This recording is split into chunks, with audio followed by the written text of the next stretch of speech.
إن تتأمل في القرآن تعد بهدايا الرحمن قد ناداك بوصف أبهى من خطرات الأغصان. يا مؤمن أقليل عندك أن توصف بالإيمان.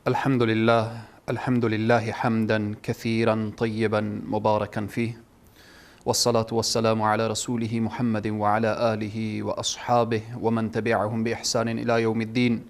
قال الله تبارك وتعالى في القرآن العظيم: فأعوذ بالله من الشيطان الرجيم. يا أيها الذين آمنوا كتب عليكم الصيام كما كتب على الذين من قبلكم لعلكم تتقون.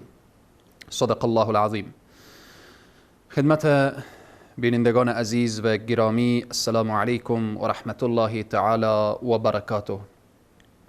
در برنامه نداه ایمان شما را خوش آمدید میگویم.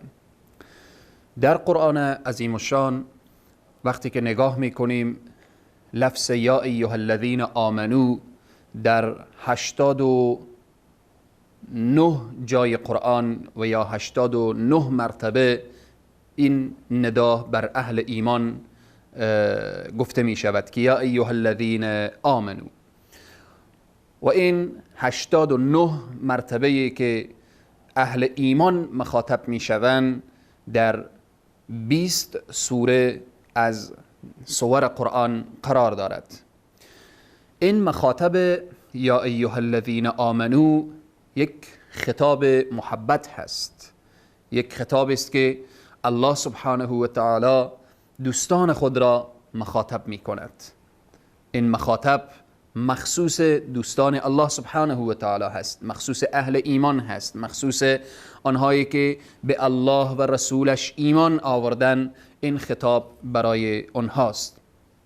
وقتی که ما می بینیم در قرآن گفته شده دوستان خدا چی کسانی هستند، الا ان اولیاء الله لا خوف علیهم ولا هم یحزنون، آگاه باشید که دوستان خدا در روز قیامت هیچ ترس و هیچ وحشت و هیچ هراسی ندارن. اینها کیا هستند؟ الذین آمنوا و کانوا یتقون، اونهایی که ایمان آوردن، اینها دوستان الله سبحانه و تعالی هستند. و آیات دیگر وقتی ما نگاه میکنیم و میبینیم که الله سبحانه و تعالی میفرماید الله ولی الذین آمنوا، خدای تبارک و تعالی دوست کسانی که به او ایمان آوردن می باشد. پس از این آیات الله ولی الذین آمنوا و از آیه الذین آمنوا و کانوا یتقون، این آیات نشان می دهد که هر انسانی که اهل ایمان باشد او دوست الله سبحانه و تعالی هست. پس این خطاب قرآن برای اهل ایمان هست که اگر به توفیق الله سبحانه و تعالی ان شاء الله باذن الله بتوانیم آیاتی که آغازش به یا ایها الذین آمنو هست برای شما عزیزان و برای شما اهل ایمان و برای شما کسانی که به الله سبحانه و تعالی ایمان آورده اید برای شما به طور خلاصه و فشرده بیان شود.